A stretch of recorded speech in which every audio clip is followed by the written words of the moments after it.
Greetings, everyone. Thank you so much for joining us today. We are very happy to have all of you on with us. And while we are expecting more individuals to join us, we want to acknowledge you for being with us at this time and to thank you for taking time out of your schedules to participate in our third session of our summer webinar series. Today's session is Strategic Alliances to Achieve Health Equity in Your Community. And we have a lot to share with you today. We realize that it's only 1 hour of your time, but time is very precious. And so we really wanted to get started today with all of you. As I put in the chat box as a reminder, if you are participating with a group of coworkers or colleagues, please let us know in the chat box how many of you are participating together and the organizations represented, as we want to make sure that our attendance records reflect the most accurate attendance. But we will get started now. I'm sure there are other people who will be joining us in the process. But my name is Brenda Cruz-Scotton, and I am Manager of Training and Distance Learning here at Proceed's National Center for Training, Support, and Technical Assistance.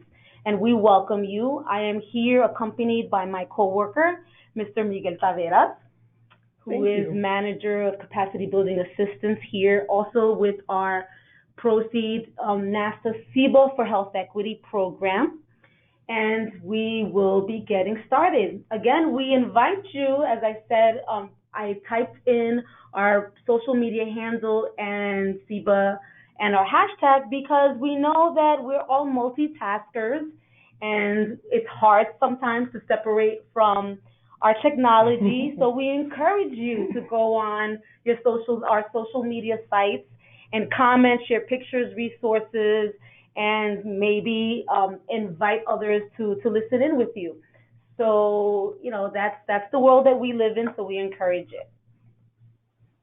So we're going to jump in and with our opening session. I do want to inform you that the session is being recorded. So if you are interested in receiving a copy of the recording, please send us an email. We will send you in the presentation later on. You will have our email addresses if you don't already have it, and we can send you a recording of today's session. So all of your lines are currently on mute. I just explained that the session is being recorded. We will have question and answer period, but we really encourage you to use the chat box. The chat, if you have a question, sometimes it slips out of your mind and then it's difficult to recall. So if you have a question, please, we encourage you to go right ahead and type it in the chat box, and it'll be our responsibility to go find it later when it comes time, when we take a break for questions, or we may even take it at that moment. So please use the chat box. And again, we want you to use it for questions, comments, and any kind of interaction that you want to have with us. It is there for you. Okay. Here is the program's overarching goal for the CIBA for Health Equity program: to build the capacity of leaders and staff within community-based healthcare settings to identify and address health inequities at the organizational and community-wide levels. So this also serves as a constant reminder of the commitment that we have to our work with all of you. So we wanted to again share that with you. Here is our program hashtag that I mentioned, and use our you can use our social media sites of Facebook, Twitter, and Instagram. And in the chat box, you have our social media handle as well. So we encourage you to interact with us. So before we go into introducing ourselves a little further, we do want to know who has joined us, what your role is within your organization, where are you connecting with us from, what region of the United States. So we're going to go ahead and launch a couple of poll questions, and you can answer these poll questions right on your screen. So let's do the first one.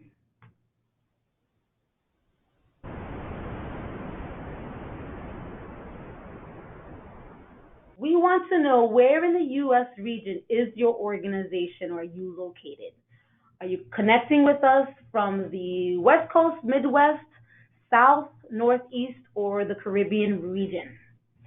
Take a couple of seconds and I will share the results.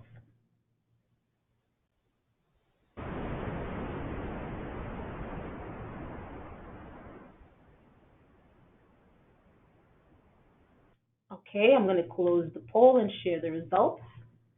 We have a very great mix of people calling from different regions or connecting with us. Miguel, look at this. From all regions, I'm happy to report. So thank you so much. Absolutely. Great. We would like to know, what position title do you hold within your organization, or what's your role? And if your role is not any one of these, please use the chat box and let us know what your position title or your role is. This gives us some information as to who is joining us, and we'd like to know what is your role.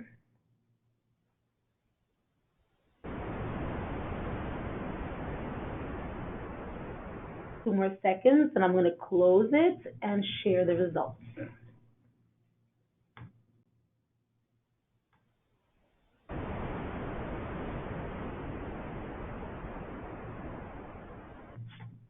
Okay.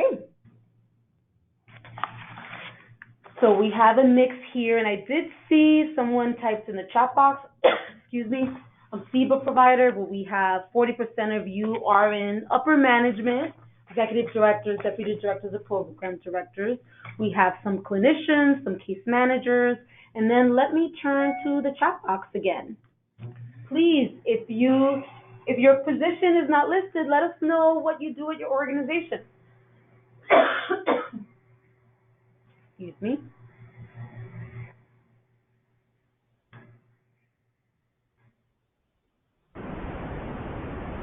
One more poll question that we want to ask is, why have you chosen to attend this session? Now, instead of other, let's select the other. If you select other, that really means all of the above. And if there is another reason, then please put it in the chat box. So my apologies. Other, we will select that if it's all of the above. And if there's another reason, please type it in the chat box.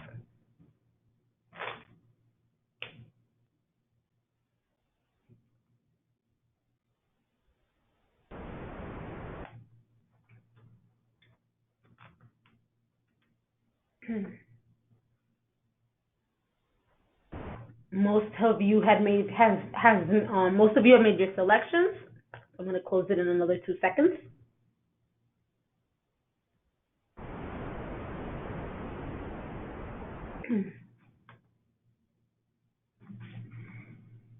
Okay. So the majority, a good portion of you would like tools and resources and steps to successful partnerships and collaborations. Those are equally. But let's see what you all typed in the chat box. And I don't see anything, and all of the above. So I should say that was third in running. Absolutely. If any of you have any other reasons why, please let us know, because we can let you know if we can address that or meet your needs, or connect with you afterwards.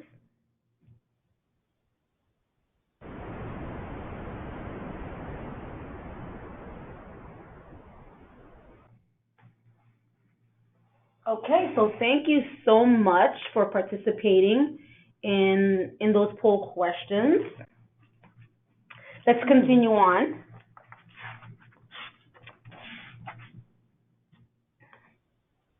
Okay, so here we have the session's description. We will discuss how working in localized partnerships can create systems to anticipate and address the needs of groups and populations experiencing inequities and social injustice, and helps in developing support strategies to secure more successful outcomes. We will be providing you with some very useful and specific tools towards the end of the session. And so here are our learning objectives. You're going to be able to describe the role of strategic alliances and partnerships in reaching health equity. We're going to discuss the 5-step process for effective alliances and partnerships. And you'll be able to articulate the 6 factors to consider while attempting to advance health equity through alliances and partnerships. And this is how we will achieve those learning objectives. I'm going to let you take a moment to look over the agenda. And before I introduce Miguel, I want to say that we will be sprinkling this session with some questions that we want you to answer. So we want to encourage all of you to participate. We want to encourage all of you to use the chat box to answer these questions. And so I say this because we're going to go ahead and ask you our first interactive question, and then I will turn things over to Miguel Taveras so that he can bring us through the session. So please use the chat box to tell us, what are the biggest challenges you have faced trying to collaborate with groups or organizations? Or tell us your number one challenge in trying to collaborate with groups and organizations. Please use the chat box for this. And while you do that, I am going to turn it over to Mr. Miguel Taveras, who will tell us a little bit about himself, and then we'll continue on with the session. Well, we are waiting for people to still put their answers through. Yes. So tell them a little bit about yourself, Miguel, and then we're going to go ahead and look at some of the responses to the questions. Okay, so my name is Miguel Taveras. I'm a program manager here at PROCIT's National Center for Training, Support, and Technical Assistance. And I have the pleasure of working with Brenda and Dr. Giselle Pemberton in this project. We are all passionate about helping organizations, helping professionals push the agenda and actually achieve health equity. And one of the things we wanted to do today was actually kind of give you a cheat sheet, or just like what is essential in actually, as you work with partnerships and alliances, what do you really, really need to know to make a difference as you try to do that? So by the way, Brenda, we just got a couple of more answers coming in. We have folks with us that are thoughtful, so they thought about it before giving us their answers. Let's revisit the chat box and make sure that we cover the top challenges, the biggest challenges that you have faced trying to collaborate with groups or organizations. And let's go through them. Yes. So time, for someone, time is the number one challenge.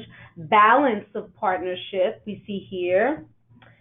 Kevin Sitter, our buddy, consumers often have jobs and must meet during evenings or weekends, so that can be a challenge. And boundaries as a funder. People have different agendas. Matching resources to projects and collaborations is seen as a challenge. The follow-through after, I guess, the initial discussion and after formalizing a collaboration, yes, the follow-through can be a challenge. Funding restrictions. Everything takes time, money, and resources, yes. Mm-hmm. And definitely one of the things, I mean, all of these are very thoughtful and great answers, but one of the things is, as Mr. Jones pointed out, sometimes we have this beautiful plan, but when it comes down to implementation, we are not talking as much as we should, we keep postponing it, we don't get those beautiful plans into action. So that's one of the issues as well. I've lived through that myself, so I feel your pain, Mr. Jones. So let's continue with the following. And you have probably seen us use this image right here, but we'll go into the role of strategic alliances and partnerships in reaching health equity. You'll see why it takes not two, it takes a lot of us to come around, because in reality, this image here illustrates this image again. We've shared it on the previous two webinars, and there's a reason for that. Many times we talk about health equity, and we always often say it makes us feel like we're talking about world peace or it's overwhelming, unreachable. But the reality is that reaching health equity requires addressing not only the number one apparent area, which is health, it's all these different areas. I can see here 8 different areas that at first glance you might say, but how is that related to health? And it is absolutely related to health. For instance, the neighborhood conditions. Depending on where you live, you might be living a generation more. We've said that before as well. Depending on where you are in Washington, D.C., you might live 27 years more than somebody living just 4 miles away from you. So definitely, the neighborhood conditions matter. Can you go for a walk after dinner? Do you have access to more liquor stores, or bodegas or supermarkets? Can you, like I said, how's the quality of the air that you're breathing? Do you have access to quality schools? All these different things make health equity a complex challenge, but at the same time, that highlights the fact that we need people who are addressing all these different issues to come to the table with us. And that's the role of partnerships and strategic alliances in terms of achieving health equity. Since all of us have to deal with one aspect of health equity, we need to coordinate our efforts and make sure that we are all on the same page and have a single vision that we can push all together and make sure that it becomes a reality. So let's move to the next one, and more on the road to effective and strategic alliances and partnerships. Actually, that's the transitional one. Let's continue with the other one. So let's talk about the spectrum of collaboration. We'll begin very basic here. And what do you need to know about that? Well, you can start with an association all the way to the left in terms of level of integration. And then as you move up the ladder, you'll end up with a merger. A merger would mean that the two organizations become one. They're married and now they divide functions, but they work as a single entity. But an association could be something that happens because you are trying to run a program together, or there's one activity or event that you put resources together and plan it. And then you probably don't even see that organization again until the following year. Or maybe that's the only time you've collaborated with them. So somewhere in the middle, you might start a joint program because you realize that nobody's addressing need Y in the community, and two organizations that are functioning well, addressing other areas, decide to create an effort, a program, and that joint program is able to address that particular issue. Then shared services would move up, but let's move to the next slide and get more into what we came here for. So this is one thing that if one of the two key items that if you remember anything about this session, and actually we're going to share the resources with you that gives you even more detail about this simple 5-step process. And this is what successful partnerships, collaborations, and alliances tend to do. And the first one, I'm just going to go through them and then build on them a little bit more. The idea is that whatever you do together, it has to make a strategic sense for both of the organizations. You need to come to the table because this partnership is essential for that particular goal to be achieved. So let's work together. So we determine our own strategic need and what we desire to get out of this collaboration. That needs to be clear. Many times you start, the starting point for you is with your organization and strategic plan. I need a partner to make sure that this goal becomes a reality. Then you move on to identifying the potential organizations or partners to collaborate with. And that's essential. You need to do that search and find your match or matches for this particular goal.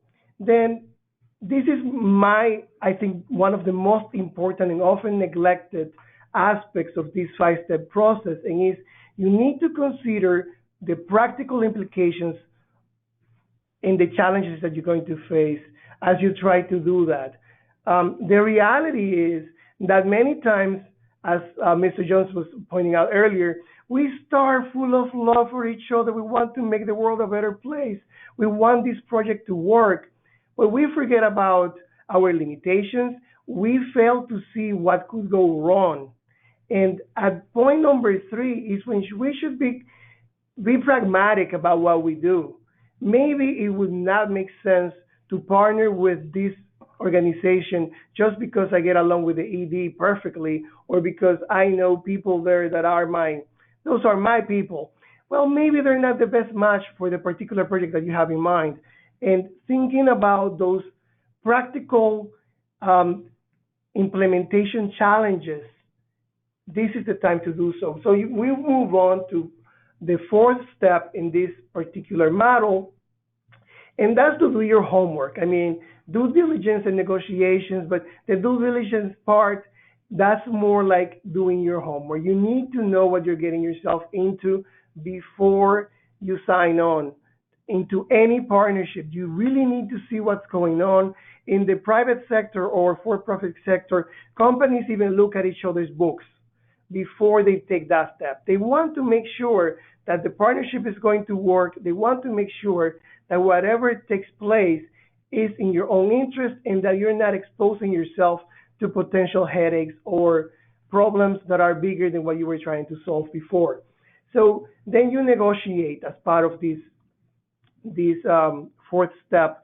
And the idea with the negotiation is that you want to create a win-win situation. It's not that one organization, actually, I believe it was my dear Dr. Pemberton who pointed out, there's an imbalance. You see that during the negotiation, and you make sure that you come in as equal partners, in that your interest and their interest are both at the same level, and nobody's getting preferential treatment. So we move on to step 5, which is implementation of that collaboration. As you implement this specific collaboration or partnership, and you're going through the process, it's time to also see how things are coming out, what's working, what's not working, and also, do you need to make adjustments? Maybe as you go along, you realize that there are specific problems that you were not anticipating, and you need to make adjustments. It doesn't mean that the collaboration needs to end. It means that you might need to go back to the table and renegotiate, or you might be able to see that things were not as you expected and they need to be tweaked. Let's say if your goal is too ambitious and you were planning to serve 50,000 people, but in reality you can only do 500, this is when you make that adjustment and go back and make sure that that works. So let's move on to the next one. And this is something that you may have seen also. It's not only the 5 steps. I love the idea of 5 steps because it's simple and we can use that right away. But in reality, you might have seen, and actually we're going to share resources with you that go deeper, and they show you not only 5 steps, they show you 12. But depending on your particular plans in terms of collaborations, it might make sense to go with the 12 steps. It might make sense to just keep it at 5. Keep it simple and keep the action going. So this one, I said, maybe you've seen this one before. When it comes from the need for a partnership, you actually have to look and see, do you really need to partner for that particular issue? You could talk about or look into the clarity of the leadership. Is an organization going to be the leader and the other is going to be more of a follower role, or are we both leaders? You have to look at the culture of the organization. If you have a culture where people love to document everything and be on time, and they make sure that everything is, as they say, by the book, and on the other organization, we need help with keeping track of what we do, the paperwork and everything, that is an area that needs attention, and maybe there's an opportunity for one organization to do an in-service and help the other improve in that area. So as you go along, one specific item here, trust. Do you trust the organization? What would need to happen for you to begin trusting your new partner. Without trust, the partnership is not going to work. So that's one very important aspect as you go through the checklist. Um, and last on this list, I just want to touch again on learning and exchanges of good practices. There are many things that your organization brings to the table, so does the other. So the idea of what can we learn from one another is at a perfect place here. So let's continue. Well, Miguel, it's time to hear from our attendees. We have another question that we'd like to ask you. So the next slide, we're going to ask you the question, and please use the chat box to contribute your response. So here we have, how do your current partnerships or coalitions reflect the populations experiencing inequities in your community? Think about that for a moment, and please type in your response in the chat box. How do your current partnerships or coalitions reflect the populations experiencing inequities in your community?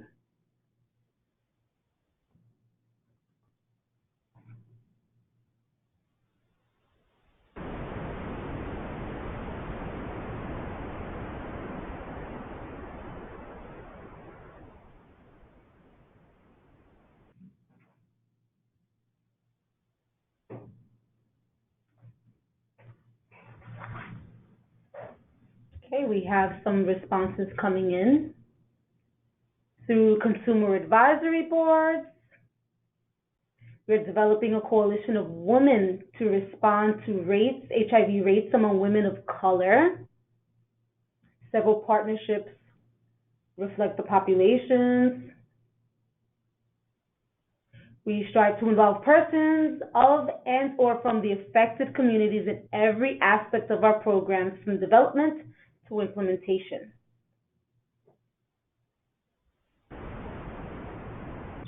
Any comments, Nicole? Well, actually, like I said, we are blessed with a group of wonderful participants today who are doing the right thing, and those are strategies that you can apply as you do that. We'll go deeper into some others that you can do, and also we're asking the questions, but remember, you have the opportunity to ask more about that, and you could learn from people like Patrick Piper here, who's sharing what they are doing, and I think it's wonderful because we wanted to make this as interactive as possible. Then feel free to ask, how can I improve that? And I'll try to cover that, but definitely we can rely on each other to make sure that we get the best possible answers.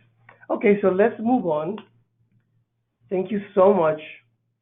So everything that we do must be grounded on best practices, on research, on data.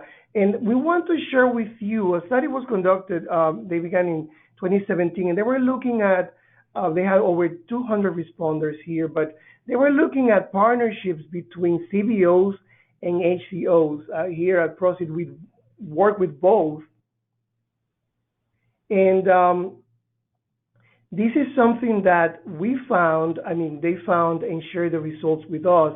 So we really want to, as we make that connection between these partnerships, they're working for health equity, let me emphasize here. So what actually worked as they were trying to address health disparities and issues that they found during their work, and trying to work together and bridging that gap between CBOs and HCOs, trying to tackle health disparities. So let's move on to the next. Kevin, that's absolutely correct. HCOs are healthcare organizations. And thank you for asking. So these are some of the key findings. They found that it was essential to actually invest in relationships. Many times, the organizations that they began working with before this particular project, they had friends who were working there. In others, they had to take the time and get to know one another. They also invested in developing champions of health equity and partnership at each of the organizations. And they were able to identify and share complementary expertise with one another. So I can, like as they say, one hand washes the other. So the other thing was, and this was already stated by a couple of you, they engaged clients and other stakeholders in the program design and management. So the people we serve, I mean, we look like the people we serve. We involve the community that we're trying to serve from the beginning to the end. And then the other thing was building and supporting the capacity of partners. Then there was the sharing of patient level data. They were able to do that. And Kevin, we're going to address your concern in a moment. But and then the other thing that actually they found was that they were able to achieve more because they were paying specific attention to measurements of outcomes. And then they also invested time and effort into sustaining the partnerships. We're working together. We are all in this. We share a vision of tackling health disparities, and we want to do the work that brings health equity to everybody we serve. So that kept them going. Now, I want to share something else from this particular study, and I'm going to show you that next. And it's that they also use this tool, which we're sharing with you. You're able to download it actually from this session, but you can do the download, or we could email it to you if you, at some point you realize, oh, I didn't download it. We can come back to you. But before I go into that, Mr. Kevin Cedar brings up the concern that HCOs are frightened to work with CBOs due to HIPAA and a sense of proprietorship of their clients. And if that's getting in the way of the collaboration, that definitely needs to be addressed early on. I believe, and I don't know if any of the folks on the call want to share their experiences tackling that, but I can share. I'll share the study with you, Kevin, Patrick, and you'll see what they've done in order to do that. Yes, definitely. We agree. We agree that there are challenges when CBOs work with healthcare organizations and vice versa. And yes, data sharing is an issue, but there are ways to work around that issue. One way is data sharing agreements between community-based organizations and healthcare organizations. But I'd really like to hear from you all in attendance here through the chat box, if you have had any solutions to that challenge or any ways that you may have worked around that, because data sharing is an area of concern, but what have you done to work around that?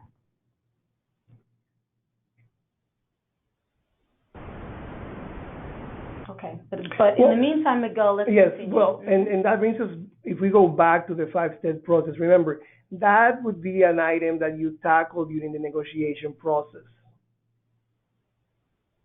So that's definitely something to be mindful of. If you enter into a partnership and only one of the partners is getting information, or I get referrals from you, but that referral, the relationship ends there, that's really not the type of partnerships that we want. And during the stage of negotiation, stage 4, we should make sure that we are agreeing on being able to basically, in equal terms, have access to the data that we need. Okay, so let's go back here. So what I wanted to say is this partnership assessment tool, the reason why we're sharing this is because you can definitely use this tool. I'm going to show you some of the questions. Regardless of where you are in the partnership development process, you can ask each other these questions. And this is something that you can do as you're together working on the deal or negotiating how your partnership is going to work. For instance, and these are tough questions in some instances, but we don't want to sugarcoat things. We want to be frank and honest with one another. And the question number 1 here would be, why are we partnering? What need and a specific population is our partnership designed to address? Can you answer that question honestly? And then you move on, and also you can ask one another, how often do we check in about our goals, of the partnership and our progress towards these goals. All of this gives you a framework. It helps you go from A to Z, and then you're able to actually assess where you are in terms of shared goals, maximizing the value of the partnership. For instance, you have to ask one another, what are you bringing to the table, and what am I bringing to the table for you? Is this a partnership worth keeping for you? So that's definitely something to use. So we're sharing this resource with you so that independent of where you are in your partnership process, you can use this tool to evaluate how things are going and ask the tough questions that sometimes we don't want to ask, but we must. So let's continue. Let's go to the next one. And it brings me back to, we were talking about the process of partnership formation, but we need to bring it back to health equity. And again, the reason why we need to talk about achieving health equity through partnerships and alliances is because we cannot do that alone. It doesn't matter how many programs you have, you will still need to work with the government, sometimes at the federal, local, and state level or city level. You will need to work with other organizations that are providing services related to food, to job security, to environmental quality, neighborhood conditions, et cetera, et cetera. So you need to find partners that with you are going to fight together in order for health equity to become a reality. So let's move on to the next slide and get into these 6 factors that we have identified as crucial in order to bring people together. So I believe it was my dear colleague Patrick Piper who was asking, tell me about activities that organizations are going to do together. So some of these are key activities, and these, we're calling them factors, but these are key activities that organizations interested in developing strong alliances and partnerships need to go through. And the idea is, I'm going to go through them, engage partners from multiple fields and sectors that have a role in advancing health equity. We definitely need to do that in order to see progress. We should not leave anybody off the table. They should come to the table and work with us. Include partners working with population groups experiencing health inequities. So this is why we were asking you this question before. Are you actually doing this? This is a crucial element. If we continue, we can also look into to establish mechanisms to ensure new voices and perspectives are added. And we'll go into that in a little bit. I'm going to break down all of these with examples. And then develop a common language among partners from different sectors and backgrounds. And more than language, what this means is have a common vision. I'll go deeper into that in a moment. But we also have to we have to acknowledge and manage turf issues. I think, again, Kevin touched on that somehow. We need to be able to anticipate this and be able to handle that once those issues arise. They should not surprise us, let's be honest. And the other thing which we might not want to talk about in the beginning because we are in love in building this partnership or alliance is the fact that there are going to be, and we need to recognize this and address it as a matter of fact, the power dynamics are going to play a role. And we should be aware of this before we sit to negotiate. We need to be aware of these power dynamics throughout the entire process. So let's go a little bit deeper into these key aspects. And this is a no-brainer. If we're dealing with so many challenges, the best thing we can do is involve partners that are representing all the different fields. We should not leave anybody outside of this conversation. And honestly, remember, health equity is not caused by one thing. So health inequities don't come with a single cause attached to them. There are multiple causes, and that's why we need other partners in order to address them. So you will need to partner again with the community.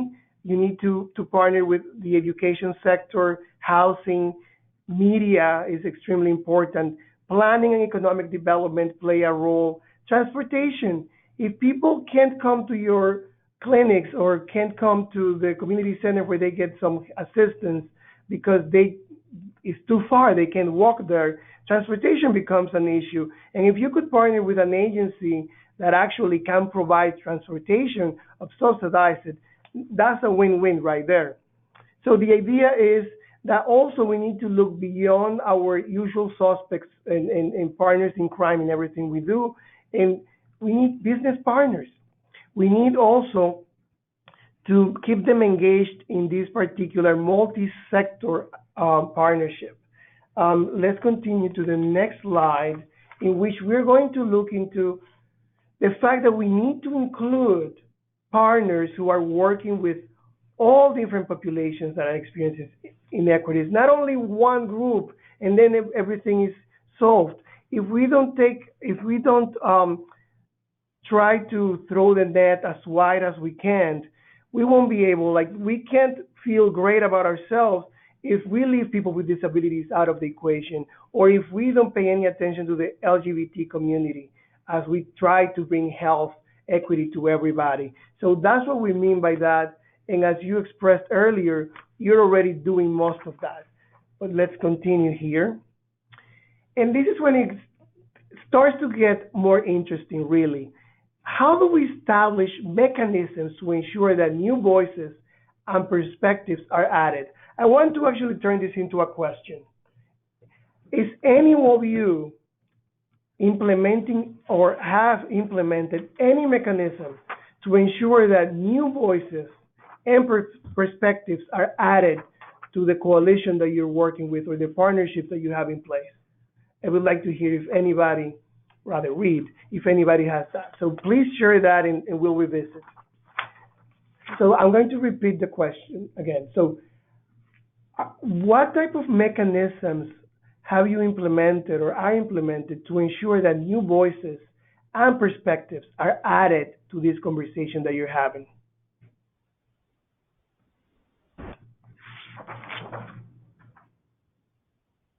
Okay, we can definitely come back to this. So the next one, we're going to move to developing the next slide, please.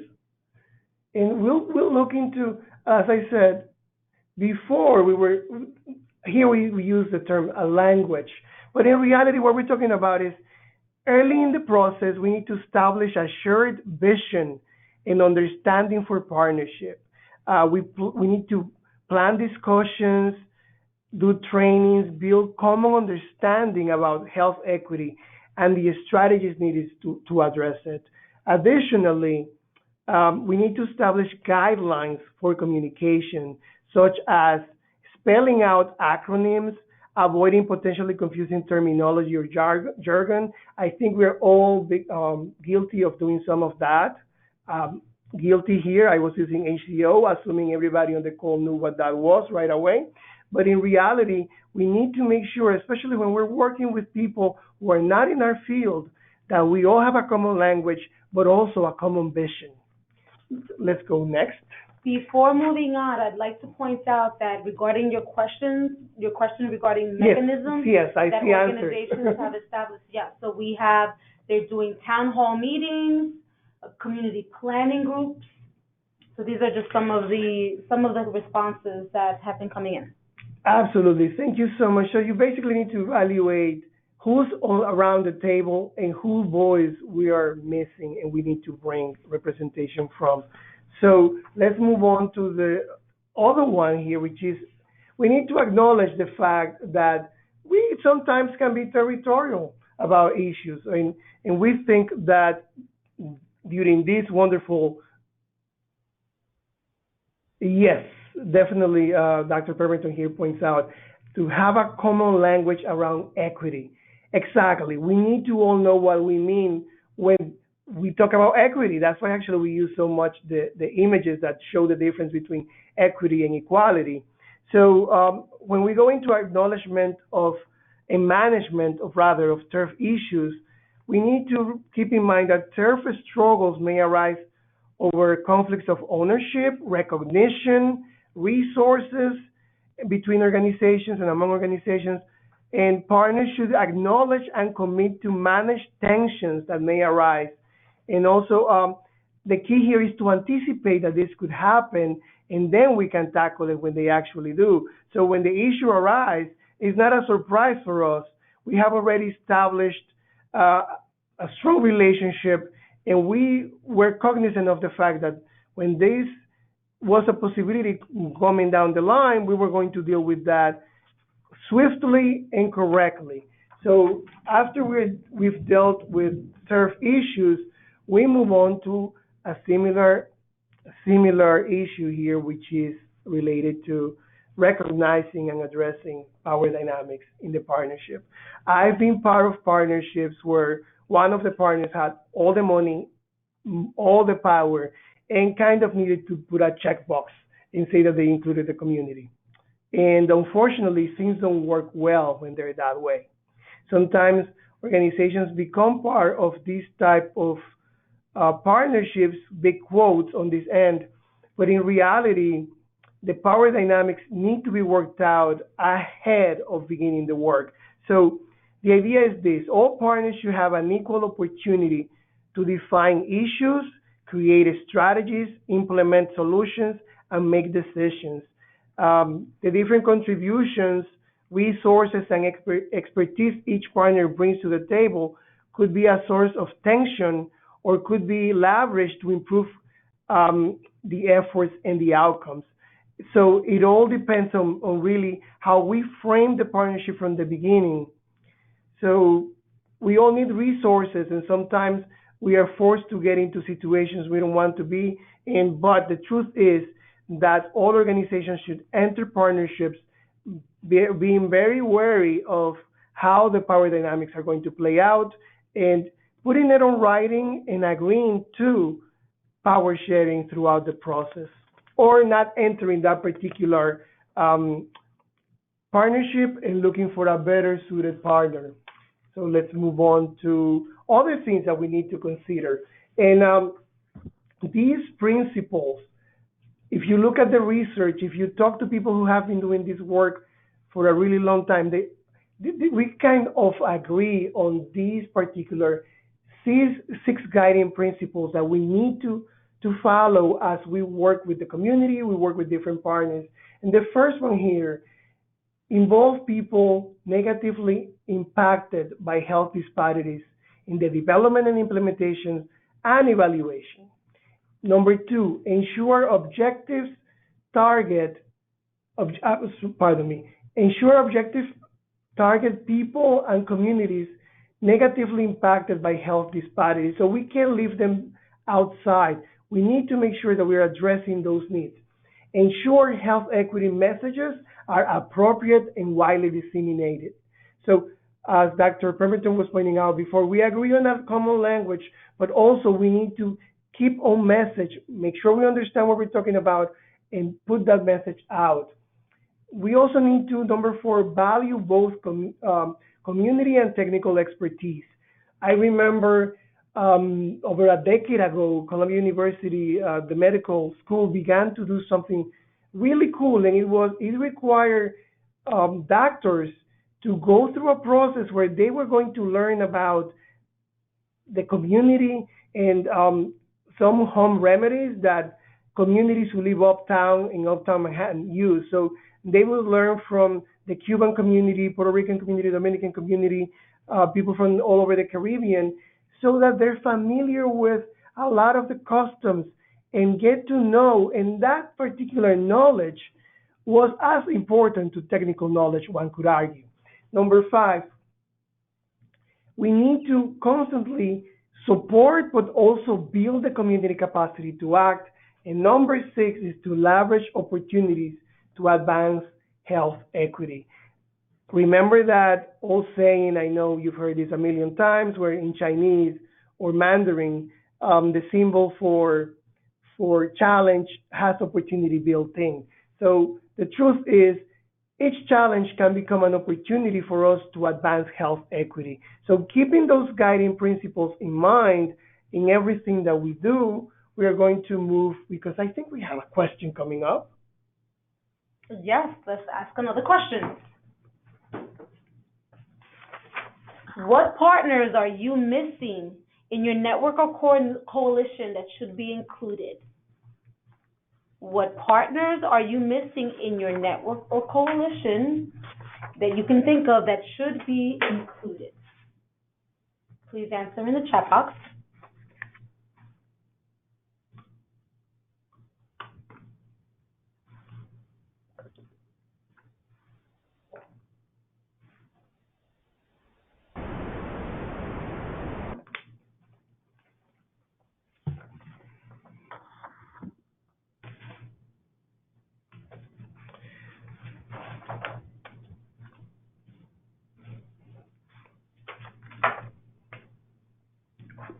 Okay, you can consider that and please type in your responses. We're going to move, oh, we have one coming in. HOPWA needs to work with housing agencies more frequently.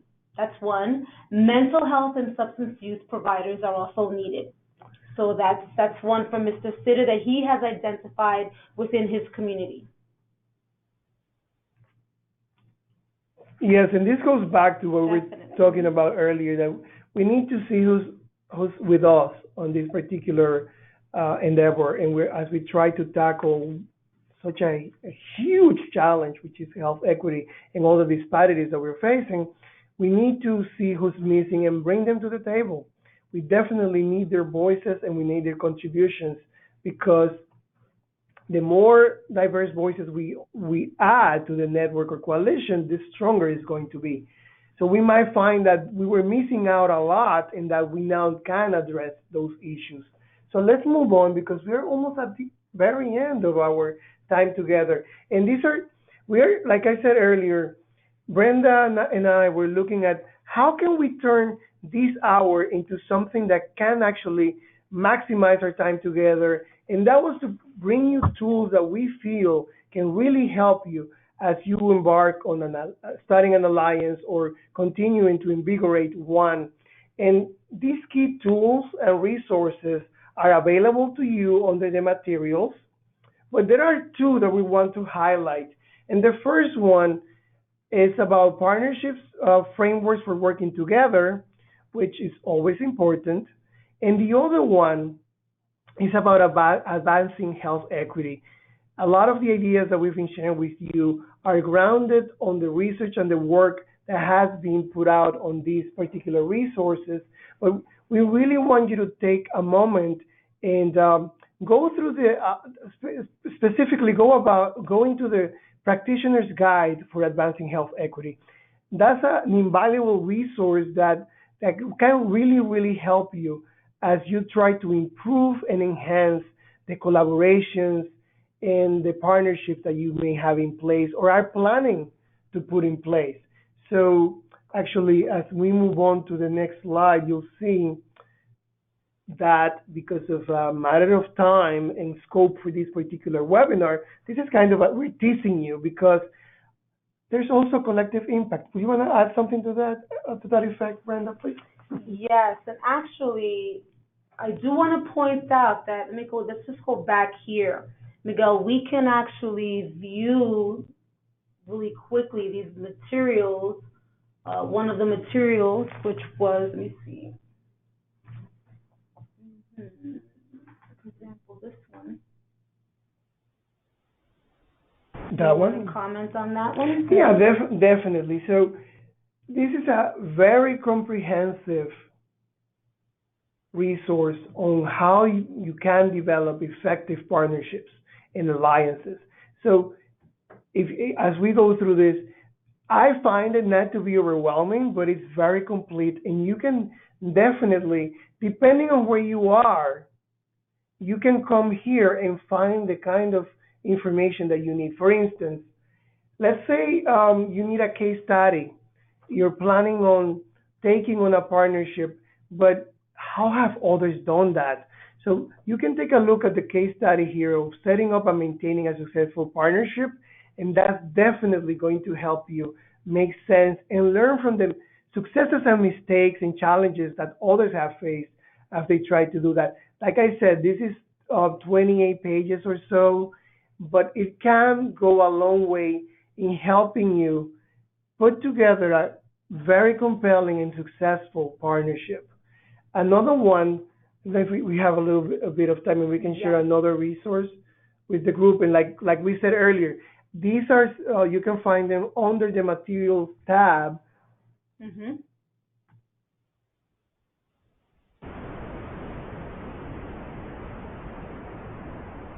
That's the same one. I'm sorry. It's this one. Yes, so let's take a look at this one real quick. Just taking one moment. Yeah, that one is a lot bigger. That's why it takes a moment to load because that is much more comprehensive and the file is bigger too. So that said, I think we're going to have to move on in the interest of time. And we want to add a couple of things before we call it a session. We're hoping this resource would load, but the idea is, okie doke. This is a fantastic, actually, this version, let me just tell you, is absolutely free, but this book is actually worth, if you were to get it on Amazon, it's about $70 or $90. But there is this version that you can take advantage of, which is called Communities in Action, Pathways to Health Equity. Everything you need to know about forming a partnership or alliance, pitfalls, things to do right, learning from others' experiences, and the need for partnerships. That's all contained with this particular book. So, like I said, keep this copy because if you click on get this book, that other version is actually $70 to $90, depending on which one you get. But this one is yours, absolutely free of charge, and it's a magnificent resource, not only for alliances and partnership formation, but as you try to bring us closer to health equity, that's an excellent resource to have handy. Okay, so I believe we can move on to the final part of There are our. several, just want to point out again that there are several resources in the materials tab that you can download right now, and you can also download after today's session. We, as the slide said, and there's collective impact, because the collective impact model is a very elaborate community-wide partnership model. We don't have the time, nor did we intend on going into this model, but we wanted to mention it to you and provide this great resource. Now, with this collective impact model, it really involves community-wide commitment with including a lead organization, and commitment at a level that does involve resources and actually financial resources. But this model is at one end of the spectrum.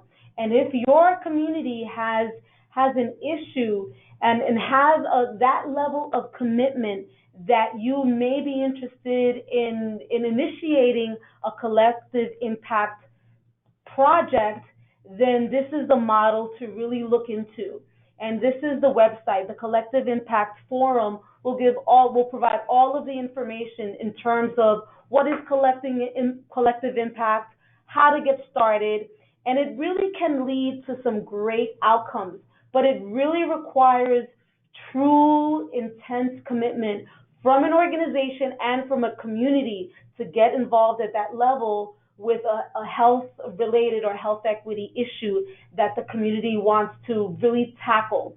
So, like I said, we did not intend on delving into this topic, and perhaps we may at a future webinar, a future session, but we wanted to provide you with this resource that you can do your own independent research and learn more about this model.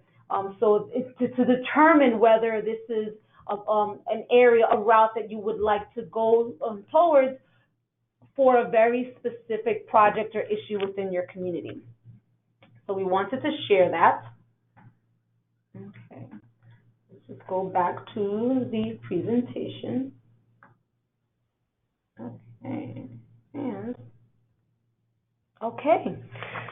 So basically, Miguel, would you like to make some closing comments before I go into making my closing comments? Sure, absolutely. I mean, thank you so much for joining us to talk about partnerships and alliances to tackle or try to tackle uh, health disparities and one day reach health equity. We really appreciate your time and your participation, your comments and questions. But if you have any additional questions, this is the perfect space to actually share those questions with us. Mhm. And we know that we can talk a lot faster than we type. So as we say goodbye, you can still put in your questions or comments, and we will address them before we sign off. But all I can Definitely. So this session concludes our summer webinar series, and being that the series was delivered in our program year one, we want for our SEBA for Health Equity program, we wanted to provide some fundamental information that we can build upon in future sessions. So we have other webinars in the works for program year two, and in our next series of webinars, we will be delving more in depth into these topics related to health equity. But we really wanted to use this summer webinar series as a way to bring everyone on the same page and really provide some fundamental information that we can build upon in future sessions. So we hope that this information was useful to you, but we are aware of time. And so if some of you have to log off, have other commitments, we do understand that, but we will be on for a couple of more minutes if you have any questions that you would like to ask us. Or here is our information that you can contact us directly. If you're looking for any specific resources that we can help you out in the near future, please contact us directly. We would also love to hear what you thought about this session. There is an evaluation that you will be asked to complete. And so please complete the evaluation. Most of you are on our listserv, so please stay tuned because we're going to be distributing additional information and we'll be informing you of our future sessions. And if you needed more individualized capacity building assistance on developing partnerships or collaborations or any other of the topic areas that we discussed during the three sessions, please contact us because we may be able to work with you and your organization on an individual level and providing capacity building assistance or technical assistance in any of these areas. And all you would have to do is contact us through our SEBA solutions at proceedinc.com, and we will follow up with you directly and individually. This is our social media sites. I did make one or two postings in this session, so you can contribute to that as well. And we really want to thank you for taking the time and out of your schedules to join us. And we hope that you did walk away with a nugget or two of information that you can use in your work.